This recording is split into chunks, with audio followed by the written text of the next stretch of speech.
Good evening and welcome to NTD News. I'm Stephanie Cox. Here are today's top stories. The Biden administration issues new policies on travel, including an official mask mandate. The White House said it's to help reduce the spread of the virus. There's growing doubt about whether Democrats can get enough votes to convict Trump in the Senate. More Republicans are coming out to oppose the impeachment trials. Biden's sweeping immigration reforms are expected to be put to the test soon. A Border Patrol agent tells us he's seen an increase in migration at the border. California's stay-at-home order and curfew is lifted starting today. This is after seeing a sudden and unexpected jump in available ICU beds. President Biden is restricting parts of the American energy industry.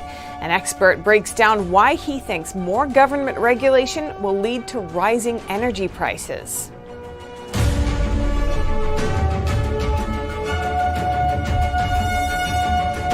Will the Senate convict Trump in his trial next month? There is more doubt as to whether this will happen as more Republican senators speak out against his impeachment. NTD's Christina Kim has more.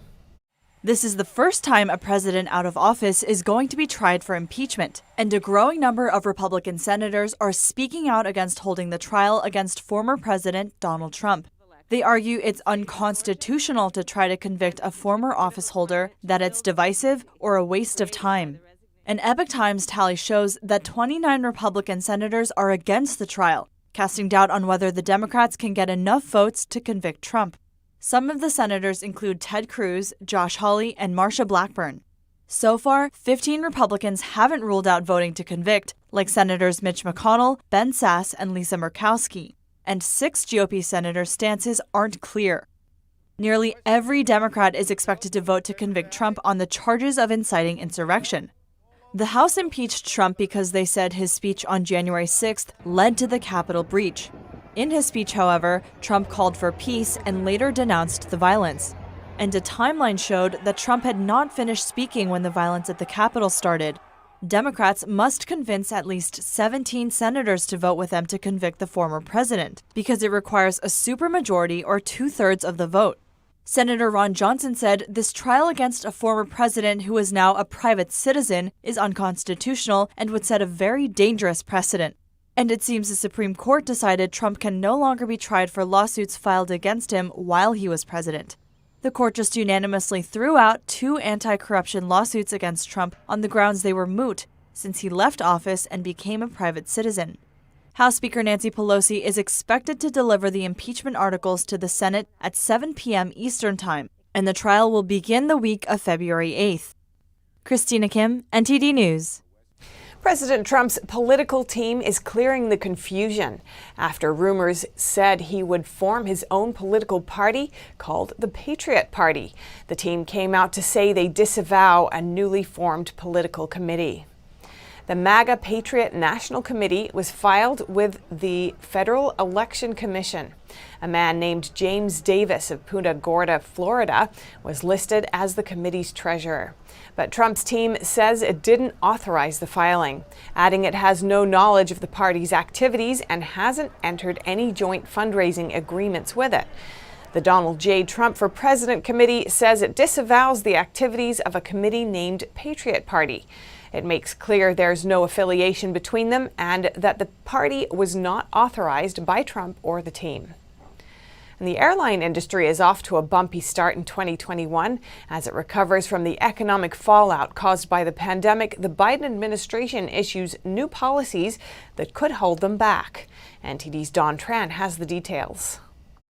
President Biden has made masks mandatory on domestic flights. That change got support from the airline industry. But another new presidential policy has rubbed them the wrong way. The new press secretary announced the Biden administration will reimpose travel bans on Europe, the UK, the Republic of Ireland, and Brazil. With the pandemic worsening and more contagious variants spreading, this isn't the time to be lifting restrictions on international travel.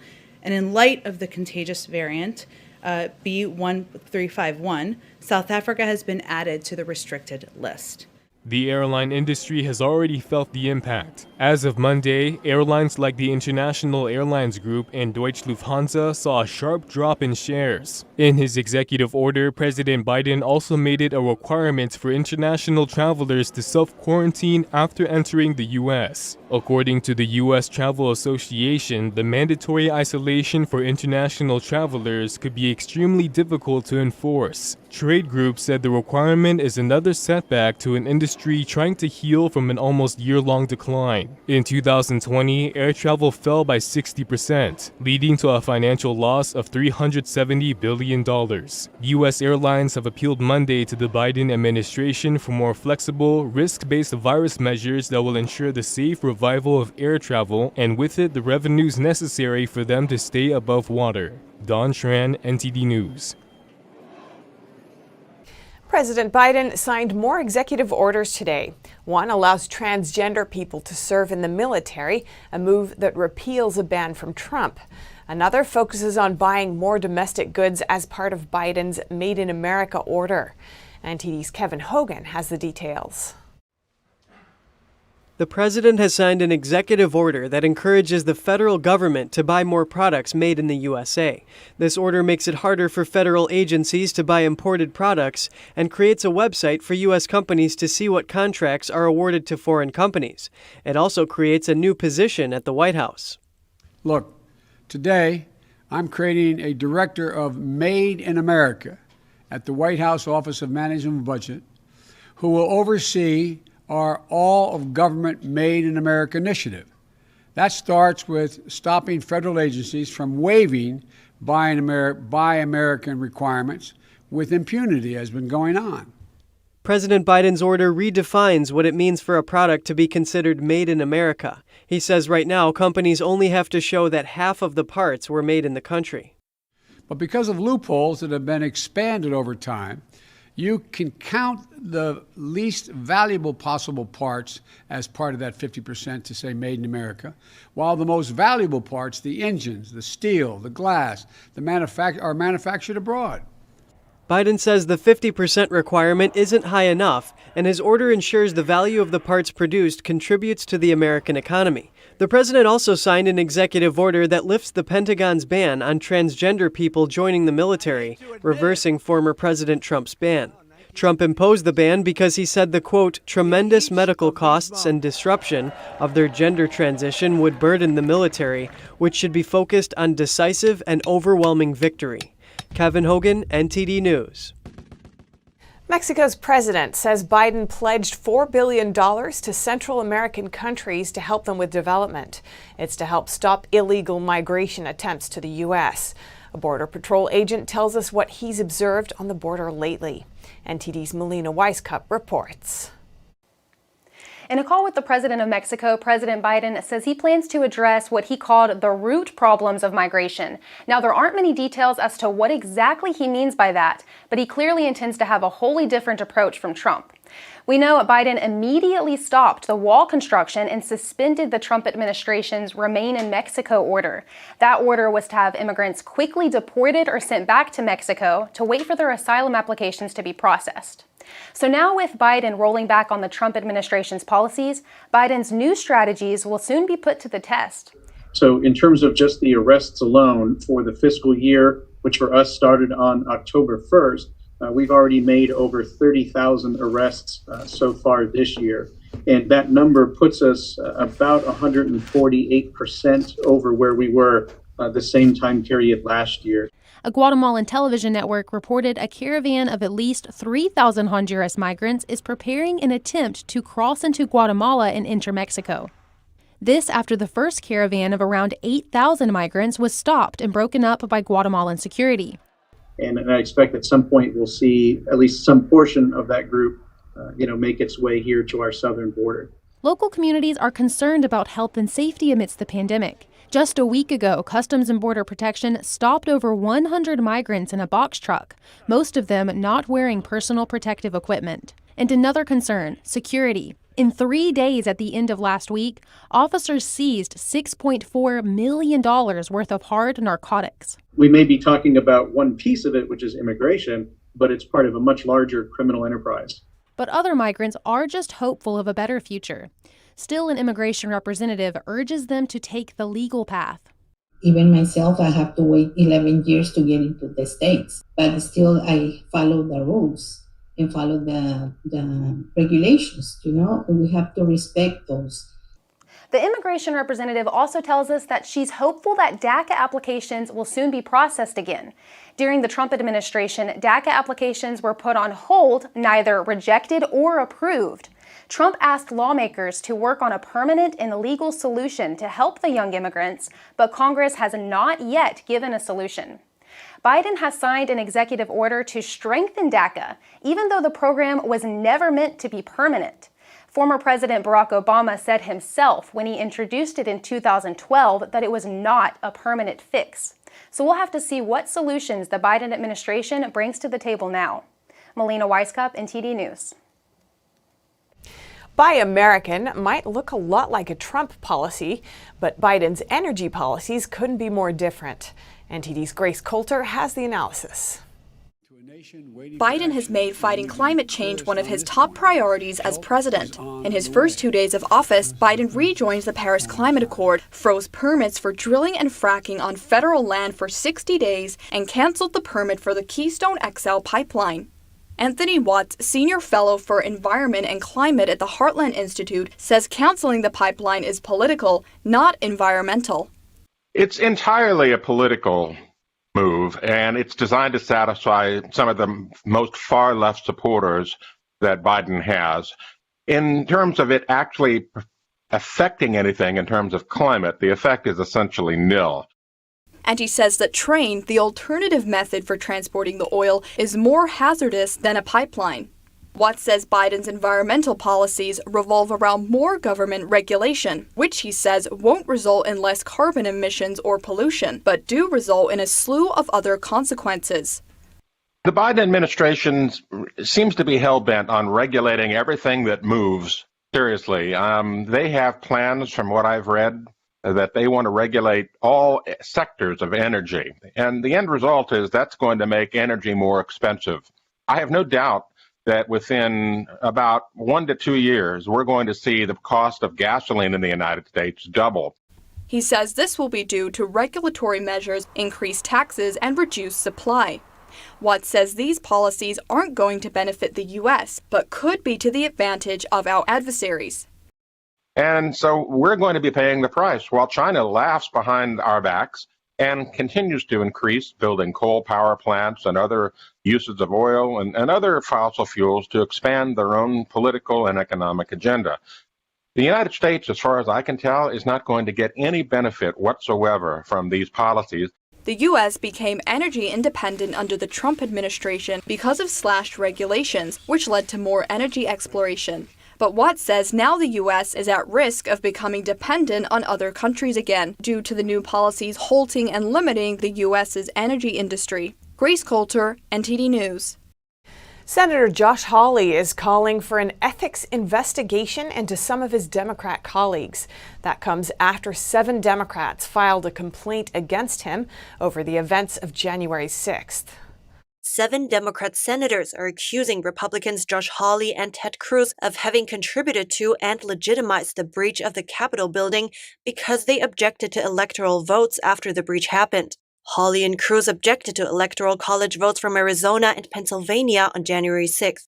On Monday, Senator Hawley called for the 7 Democrats to be probed and denies their claim that his objections are linked to violence at the Capitol. Senator Hawley says the 7 should be disciplined to ensure that the Senate's ethics process is not weaponized for rank partisan purposes. In a letter to the 7 Democrat senators, Senator Hawley says that, quote, "I will not be intimidated by your efforts to silence me. The people of my state will not be intimidated by you, and you should be ashamed to have so grossly abused your office and the Senate." Ex-Donald Trump's aide, Sarah Sanders, is making a run for governor of Arkansas. In her announcement video, she described the role of governor as the people's last line of defense. America is great because we are free. But today, our freedom and the rule of law are under attack. She explained that to keep America's freedom, the country must have law and order and resolve differences peacefully, but noted socialism, censorship, and cancel culture will only further divide and destroy. Sanders is the third candidate to officially declare, following Arkansas Attorney General Leslie Rutledge and Lieutenant Governor Tim Griffin. Sanders spent several years as Trump's press secretary. She left in 2019, moving back to her home state to spend time with family. Trump has repeatedly said Sanders should run for the post. And critical race theory is making its way through schools, companies, and even the government. But one mom in Nevada is fighting back. NTD's Christina Kim speaks to Gabrielle Clark to hear her story. 12th grader William Clark is a biracial student in Nevada. He was required to take a class called Sociology of Change, where he was allegedly forced to make professions about his racial, sexual, gender, and religious identities. According to the younger Clark and his mother, these identities were then subject to scrutiny, interrogation, and derogatory labeling from students and staff. He and his mom sued the taxpayer-funded charter school for violating their constitutional rights. Nobody is going to hurt my babies. Gabrielle Clark, William's mother, tells us the experience was difficult, but her family found strength in one another, and they kept their dedication to doing what's right. She says we shouldn't judge people by the color of their skin. They want so badly to champion something, and I feel like they're creating a problem to champion. You can't judge somebody based on immutable characteristics when the person inside is what makes a person, not all of this extra. Clark says we are always able to see good in the world, even in difficult times, and we need to focus on how to make things better, not look for problems to fight about. The Clark family has received support from all over the world, and she says this lawsuit gave people an opportunity to see things from their point of view. Having to explain some of these things to his peers outside of the classroom environment has allowed them to see things from his perspective. Clark encourages parents to pay attention to what children are being taught and feel empowered to reach out for help or speak out against, quote, dangerous curricula like this. She says people should explain to the proponents of critical race theory why this ideology is harmful for everyone. William is currently attending school virtually and is doing well. The original judge recused himself, but the case has been assigned a new judge and is making its way through the court system.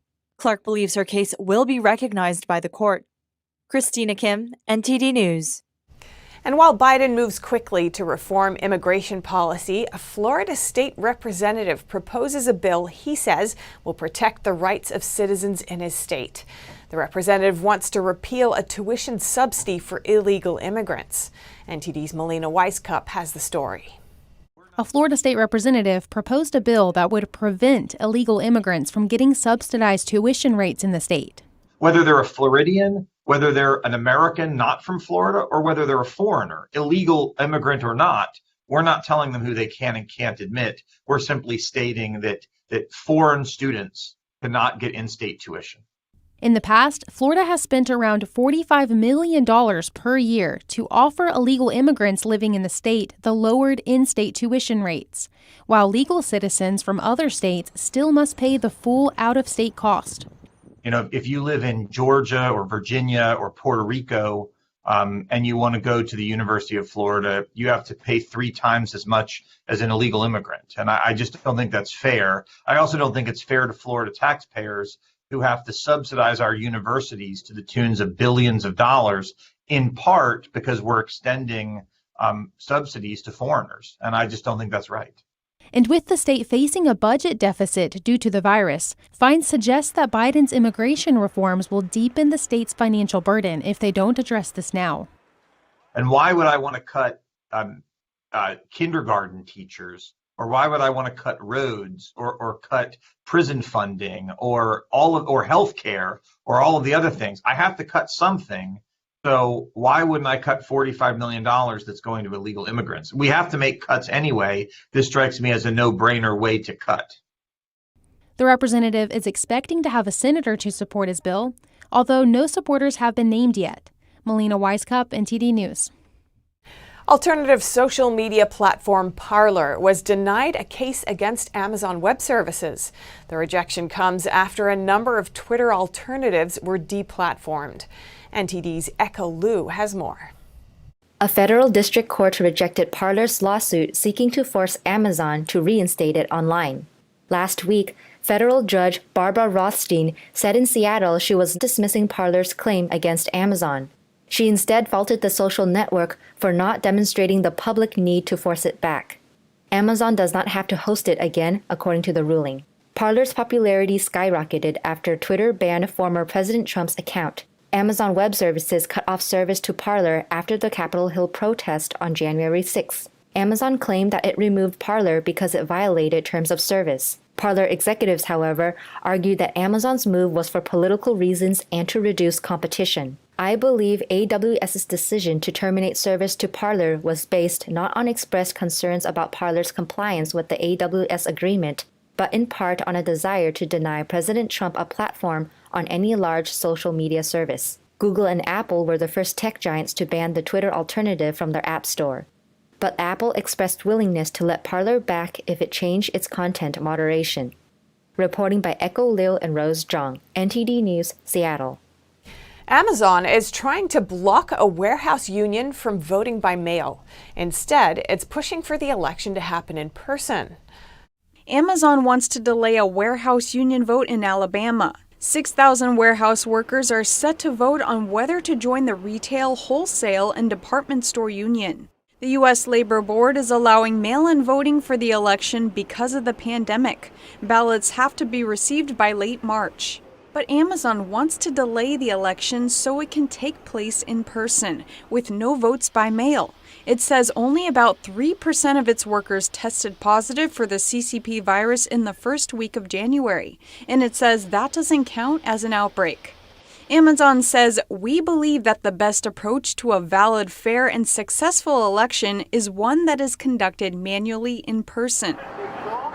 Amazon is often on the list of the most unsafe workplaces in the country. Union organizers and Amazon set up competing websites. Workers say a union would give them the right to collectively bargain over the working conditions, and Amazon would need to legally follow the guidelines. But Amazon alleges they already have workers covered with high wages and benefits. It writes, "Why pay almost $500 in dues? There's so much more you can do with your career and your family without paying dues." Coming up, California's stay-at-home order and curfew are lifted starting today. This after seeing a sudden and unexpected jump in available ICU beds.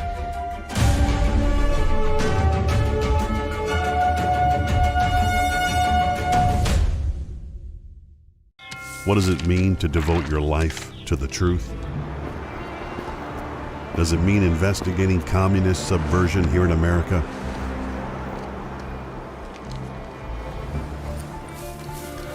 Does it mean exposing the deadly fentanyl crisis in the Midwest? We're spending late nights uncovering deep government corruption? Does it mean persevering over 20 years? Even after 4 masked men set one of our printing presses on fire last year. Because at a time when America's traditional values are under attack,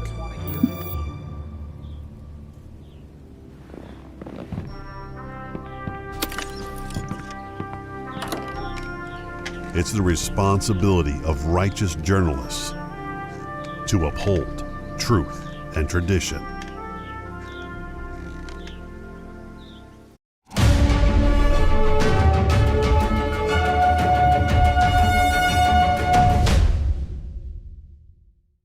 California's stay-at-home order is lifted. This comes after a sudden and unexpected jump in available ICU beds.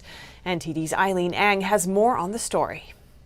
Today, California Governor Gavin Newsom and health officials announced that the state will be lifting the regional stay-at-home order and curfew. All regions effective immediately are no longer in the stay-at-home order and will move back into the blueprint. The regions include San Joaquin Valley, Bay Area, and Southern California, all of which have reported some of the highest COVID cases in the state. The decision comes after foreseeing a 4-week projection for ICU bed capacity to go past 15%, the required threshold to reopen. Here is the projection of capacity on February 21st. This is 4 weeks from today. We look again at capacity, looking through the lens of a number of variables. Clearly, estimated ICU capacity, that's foundational, 15% being that baseline. During his press conference, people commented their doubts on the forecast, including using the virus as a tactic for politics. In the Bay Area, ICU bed capacity jumped from the single digits to 23.4% over the weekend, just days after the presidential inauguration. People can expect to see services and activities resume this week. San Francisco Mayor London Breed tweeted, "The city will resume limited outdoor dining and personal services." The Associated Press reported that there is a lack of transparency for COVID-related data. Newsom claims his decisions are based on scientific data, but it was never shared to the public. This made certain decision-making inconsistent, confusing citizens and leaving doctors wondering if there's something they are unaware of. For example, earlier this month, Sacramento County reopened for outdoor dining when its ICU bed capacity was still at 9%. Eileen Ng, NTD News, California. The Ninth U.S. Circuit Court has denied a California church's appeal. The judges concluded that the lower court was not in the wrong, but ordered it to reconsider its restrictions. South Bay United Pentecostal Church and its senior bishop had sued Governor Gavin Newsom and California officials in May of last year. The church wanted to reopen, alleging that the governor's resilience roadmap violated the First Amendment. The district court denied the request. The church says that banning indoor singing and chanting hinders church services and violates its rights. Judge Kim McLean Wardlaw wrote, "We are mindful that, even in a pandemic, the Constitution cannot be put away and forgotten, but we do not think this is what California has done." Both courts found that the church suffered irreparable harm by not being allowed to hold services as usual, but the restrictions were there to stop the spread of COVID-19. However, under Tier 2 of the governor's roadmap, indoor church services have an attendance cap of 100 people or 25% capacity, whereas retail and grocery stores can operate at reduced capacity, but without attendance caps. The judges said the church can succeed in challenging the attendance caps and order the district court to take action on the capacity limit. David Lamb, NTD News, California. Tom Brady and the Tampa Bay Buccaneers return home for the Super Bowl after last night's victory. It's the first time an NFL team has ever played a Super Bowl on their home field. Stadiums are selected long in advance of the Super Bowl. Tampa Bay was chosen in 2017 to host the 2021 game. Home Super Bowl for the first time in NFL history, I think, puts a lot of cool things in perspective. Anytime you're the first time doing something, it's usually a pretty good thing. If Brady wins this Super Bowl, other accolades await him. He would be only the second quarterback to win the Super Bowl on 2 different teams. It would also add to his status as having the most Super Bowl wins by a player if he won for a 7th time. Brady talked about his team's rocky start to the NFL season and how they got things together when it mattered. We're at 7-5, 7 games ago, not feeling great. Felt like, we needed to find our rhythm and played 4 great games down the stretch last quarter of the season. And then after that, it was just all bonus, and we just had to go play well. The Buccaneers will face last year's winners at the Super Bowl in 2 weeks. Patrick Mahomes hopes to bring the Kansas City Chiefs back-to-back wins. If he does, he will achieve a feat not done since Tom Brady played with the New England Patriots.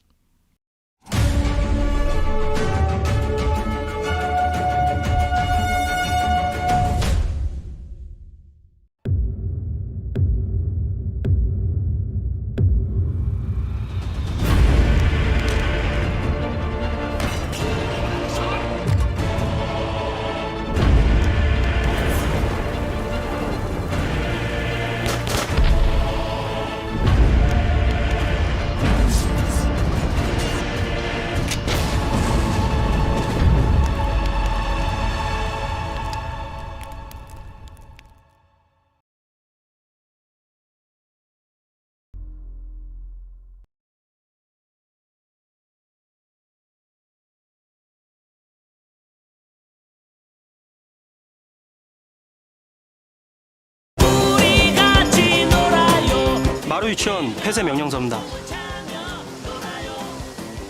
전 폐쇄 명령 받아들일 수 없습니다. 유치원 폐쇄 명령이라. 좀 들어간 건 어떻게 됐어? 도저히 방법이 없대? 정일도 사장님을 대신해서 제가 대신 말씀드리면 안 되겠습니까?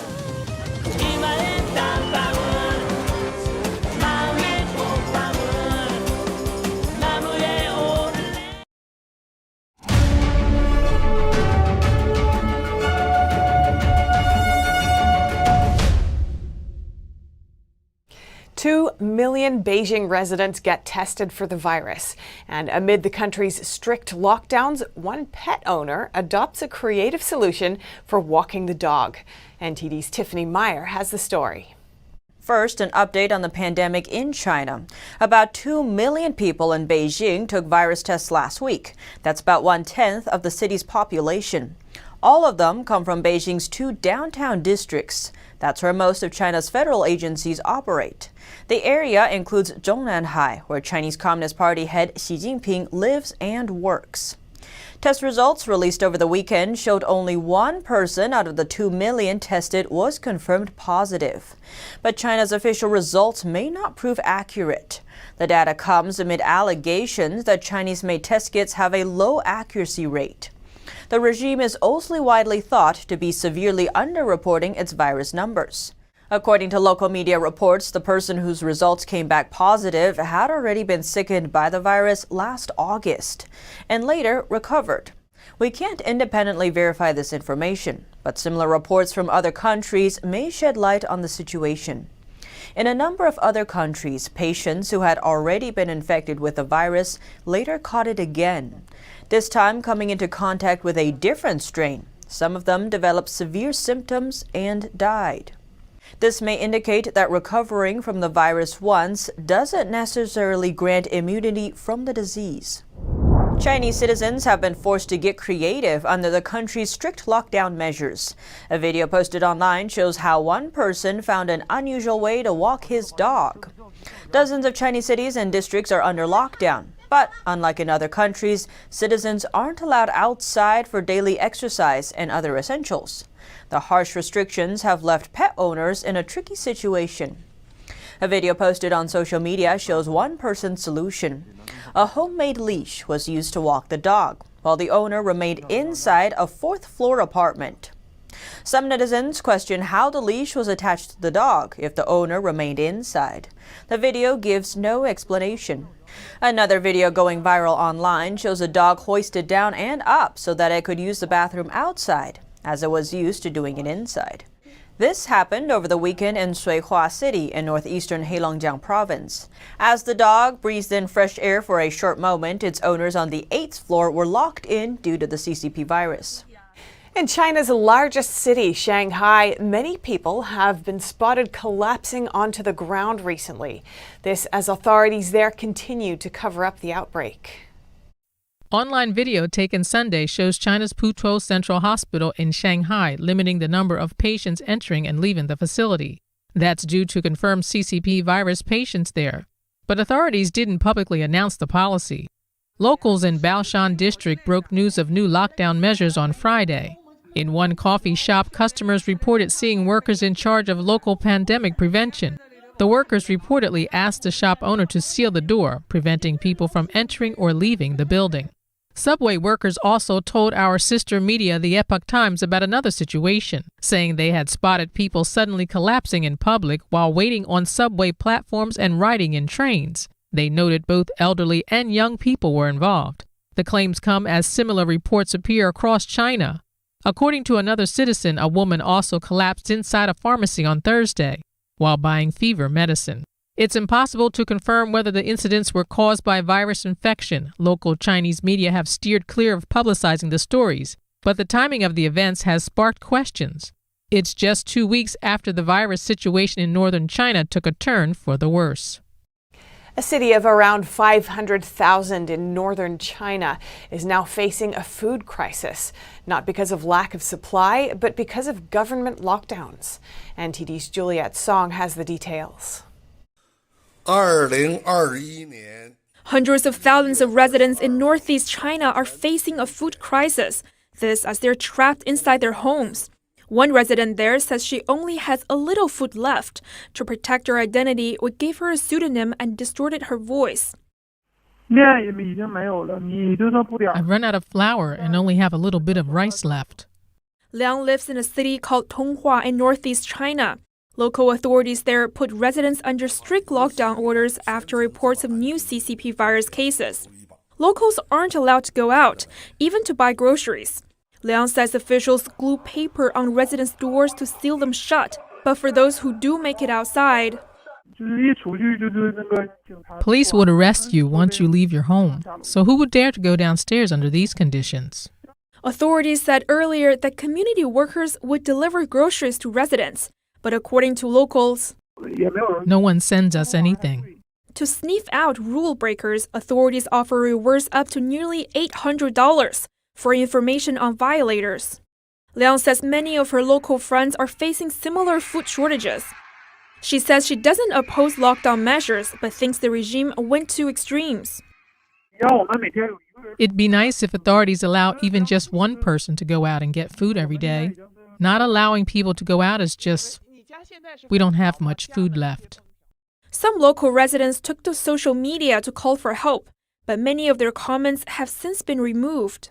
Of the few that are left, one comes from a resident that's now living in the south. He wrote he couldn't fall asleep after seeing other distressed comments online, and that he knows his mother, aunt, and uncle haven't received any vegetable deliveries from community workers. The city's deputy mayor apologized last Sunday, saying authorities have organized over 800 volunteers to deliver groceries. Since then, some residents have posted videos online showing the deliveries, but others raise concerns over whether the aid will be enough. Tonghua City is home to at least 500,000 people. Juliet Song, NTD News.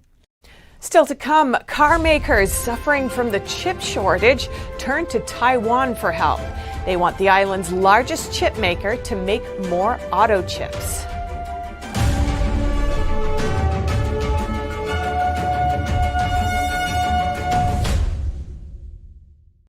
Is deep-sea fish oil really healthy? Due to pollution in the oceans, most fish contain heavy metal elements and radioactive substances.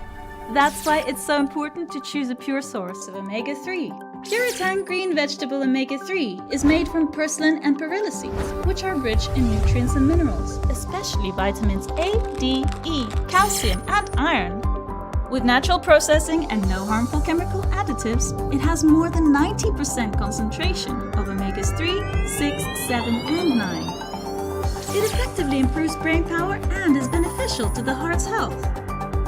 Puritan Omega-3 does not smell of fish and contains no pollutants, so both adults and children can safely and easily consume it over a long period of time.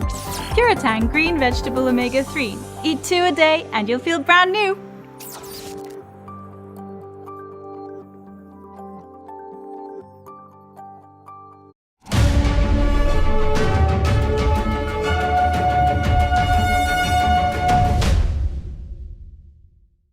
Taiwan's biggest chip maker is stepping up to help the auto industry as global car makers have had to stop production because of a chip shortage. NTD's Patrick has the details.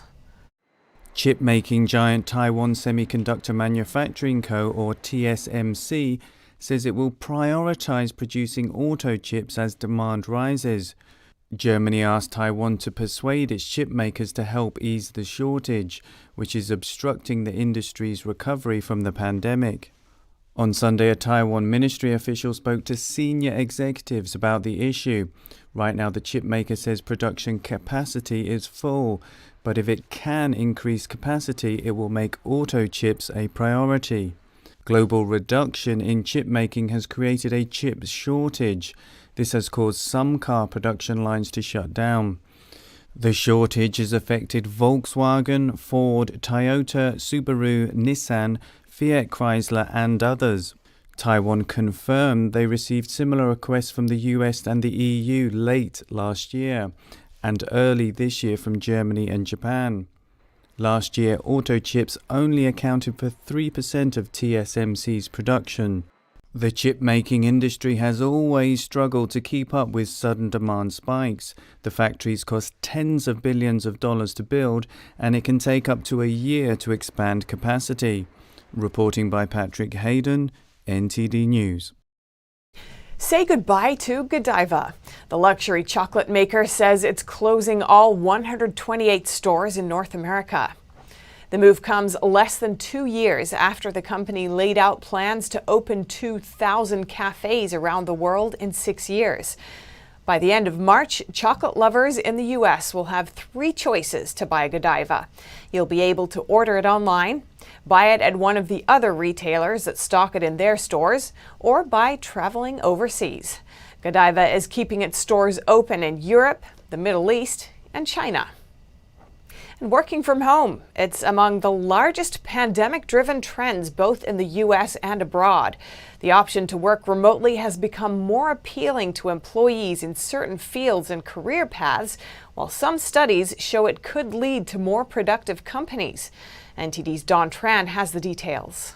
Businesses all over are rethinking the way their workers can get the job done. Many of them are adopting remote work amid calls to social distance and prevent the spread of the virus. According to a survey from employment website Monster, over 40% of HR professionals named remote work flexibility as the top change in business organization. The survey also found over 80% of employers plan to hire in the new year. Of those, about 40% said they're planning to replace jobs they lost, while another 40% said they plan to hire net new jobs. Over 90% said they're confident they'll find the right person for the job. According to employment database FlexJobs, several fields in the job market saw a 25% increase in remote work. Those jobs include marketing, administrative work, HR and recruiting, accounting and finance, and graphic design. All of these careers have an average annual salary of at least $30,000, with some topping over $100,000.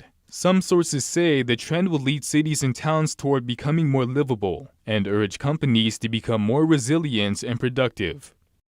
Up next, the European Union is considering new sanctions on Russian individuals, including travel bans and asset freezes, after 3,000 Navalny supporters were arrested. And a robot is bringing joy to staff and patients at a German hospital. It can clean the floors, tell jokes, and sing songs. Find out more after the break.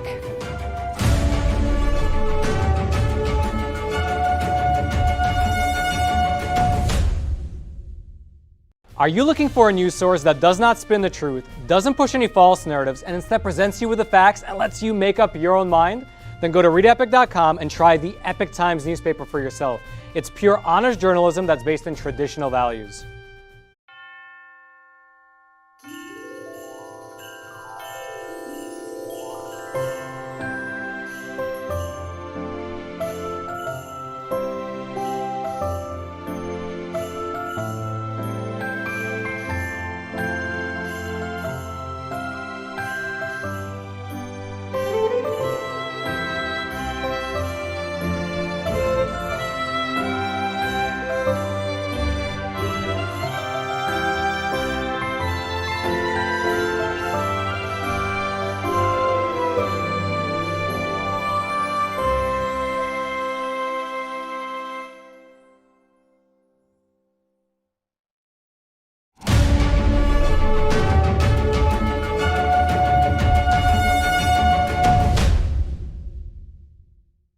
Over to Europe. Experts say the pandemic and lockdowns are affecting British people's mental health, especially among healthcare workers.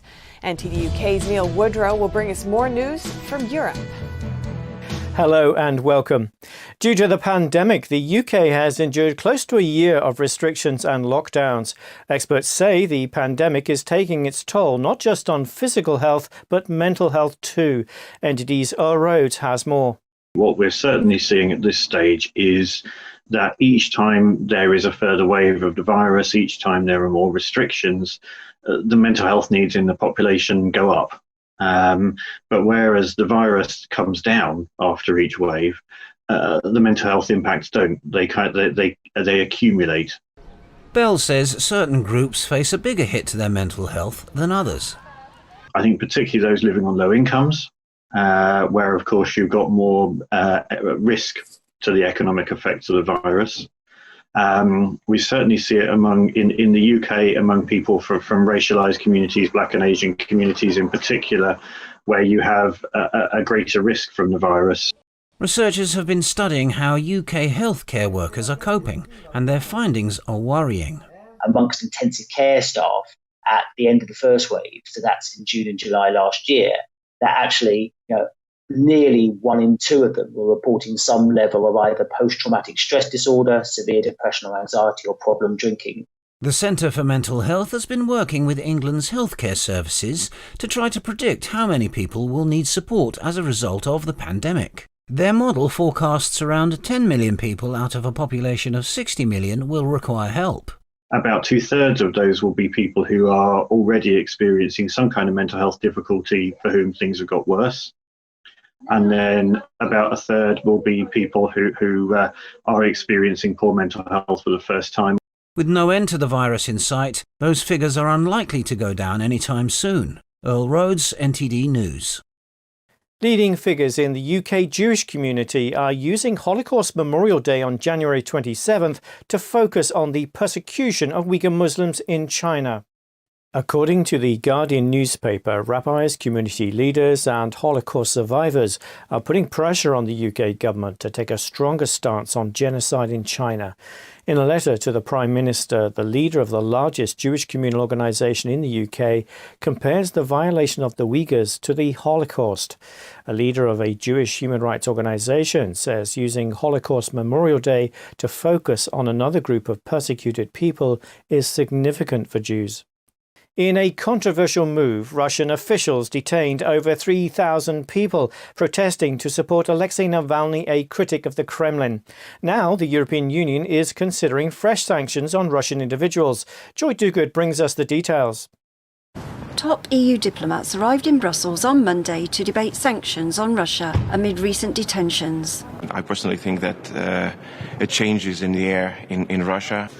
Germany's foreign minister and the EU's foreign policy chief both demand Russia release Mr. Navalny. This wave of detention is something that worries us a lot, as well as the detention of Mr. Navalny. Some members have publicly backed sanctions such as travel bans and asset freezes. And we have a very, in my opinion, effective mechanism, EU global rights sanctions regime.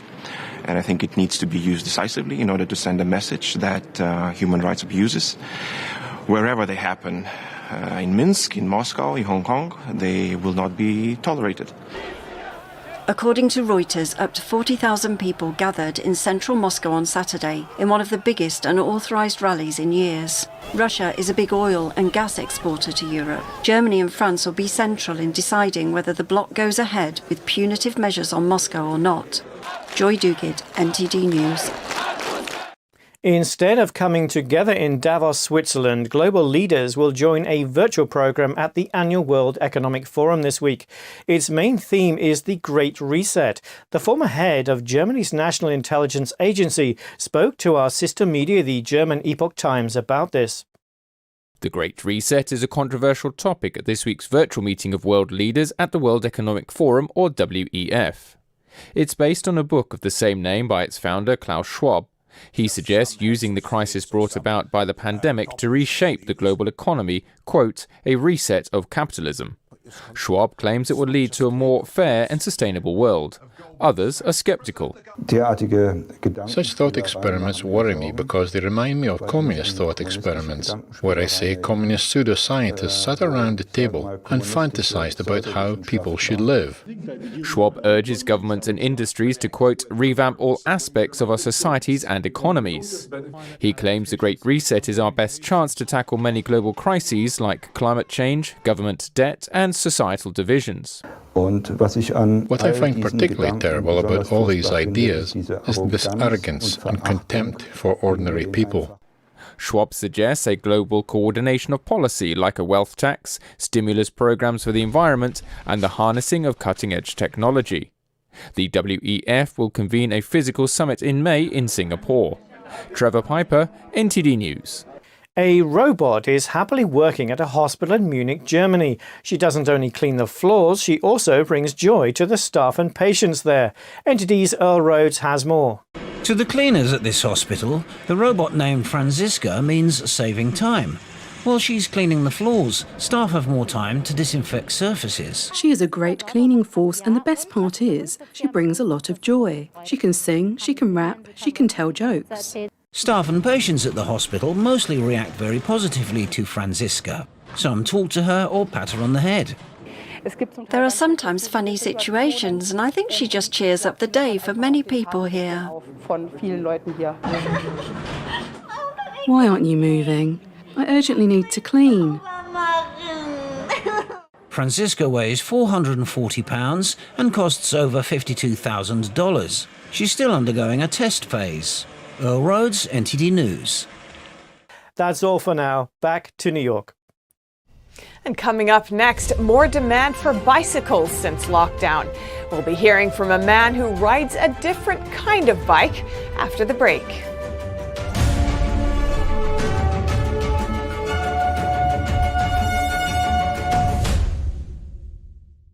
When you look at TV networks in America, a soundbite and fight-it-out culture prevails on news and commentary programs. As a Canadian, I'm fascinated with America, and I wanted to offer American thought leaders an opportunity to share their thoughts in a deep dive format, where we can explore their ideas together. And so American Thought Leaders was born. The world's most brilliant thinkers believed that open discourse was the key to greatness. However, all around the world, we see that discourse is being stifled and political agendas have subverted media. The Epoch Times launched its Global Thought Leaders program to bring back this great tradition of free thought. As the host of American Thought Leaders, every week I interview some of the most intriguing minds on the most pressing issues of our time. Be sure to check out our new episodes every week.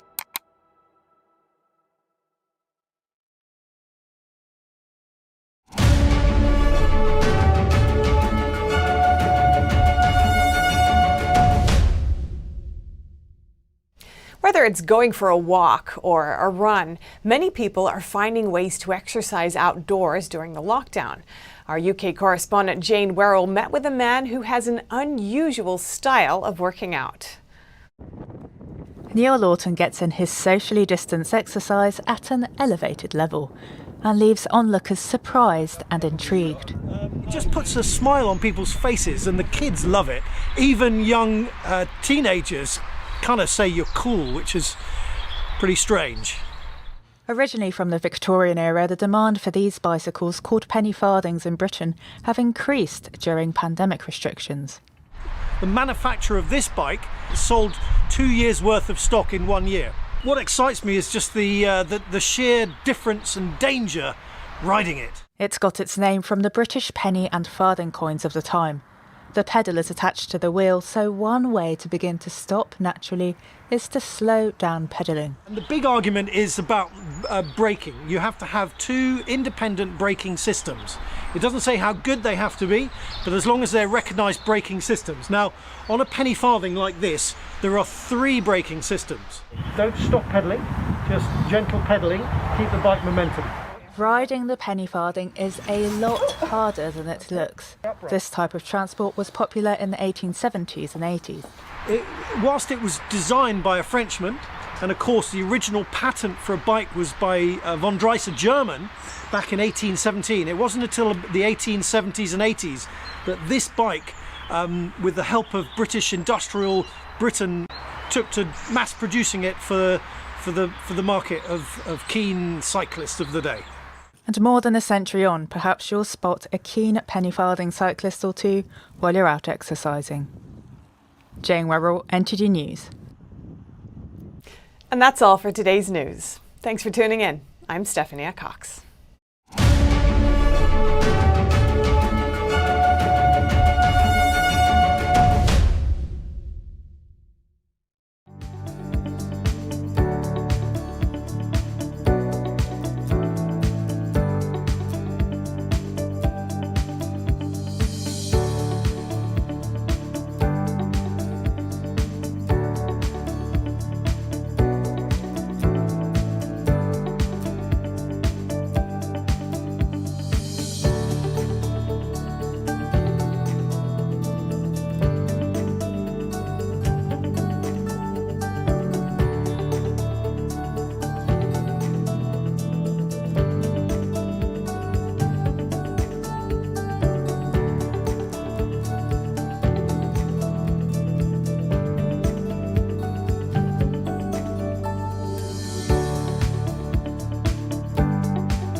Hi, we're happy to announce that you can also catch us on cable TV now. Millions of households already choose us as one of their trusted news sources, and you can too. You can watch us in Chicago, Washington, D.C., New York, and many other cities as well. And if your system doesn't carry NTD yet, you can just give them a quick call and request NTD on your cable provider. Thank you for watching. See you next time.